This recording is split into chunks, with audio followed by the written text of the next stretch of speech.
Oke teman-teman sekalian, yuk kita latihan mikir lagi. Apa itu penjajahan? Penjajahan adalah upaya untuk merenggut kebebasan atau kemerdekaan untuk orang-orang di tempat asli menentukan sendiri nasibnya.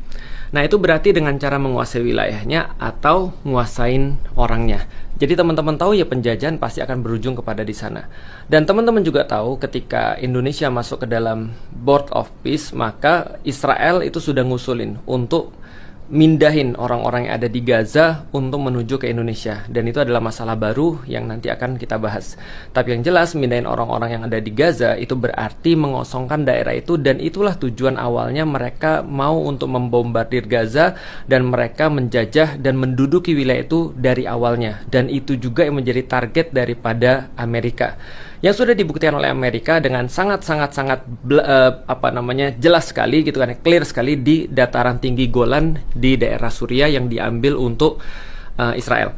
Yang kedua teman-teman sekalian, baru-baru ini juga beredar ada sekitar 6.000 kalau nggak lebih yang akan diberangkatkan pasukan perdamaian dari Indonesia untuk menuju ke Gaza. Problematikanya adalah pasukan perdamaian ini biasanya berada dalam joint forces, jadi kayak pasukan gabungan gitu untuk menjamin kepentingan Board of Peace.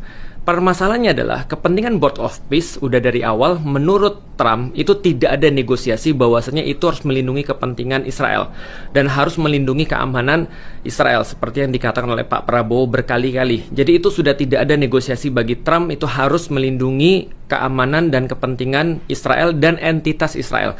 Dan Israel sendiri bilang bahwasanya dia tidak akan pernah menoleransi untuk ada orang-orang yang mau mendirikan ataupun wacana pendirian negara Palestina, nggak akan. Maka pertanyaannya adalah ketika pasukan kita dikirim ke sana, Joint Forces itu kan dikomandai oleh BOP, dan BOP sudah nunjuk siapa operatornya, Israel dan juga Amerika. Pertanyaannya nanti adalah kalau andaikan pasukan kita, pasukan Indonesia, tentara Indonesia di sana menjaga perdamaian dalam tanda kutip perdamaian model mereka, yaitu adalah berarti melawan para pejuang-pejuang di Gaza, lalu gimana tuh? Kebayang nggak efeknya sih? Bagaimana terus kemudian citra Indonesia ketika pasukan kita yang ditugaskan di BOP menjaga dalam tanda kutip menjaga perdamaian yang itu adalah berarti melindungi kepentingan Israel, karena itulah tujuan daripada BOP itu dibentuk. Aku nggak bisa bayangin sih.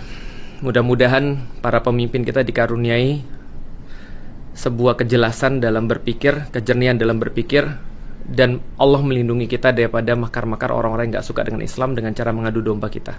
Gak kepikir sih kalau para pejuang-pejuang yang ada di sana akhirnya harus lalu kemudian berhadapan dengan tentara-tentara kita, atau tentara kita gak punya pilihan kecuali harus menghadapi para pejuang-pejuang di Gaza, karena bagi BOP tidak ada negosiasi dalam urusan menjamin keamanan Israel.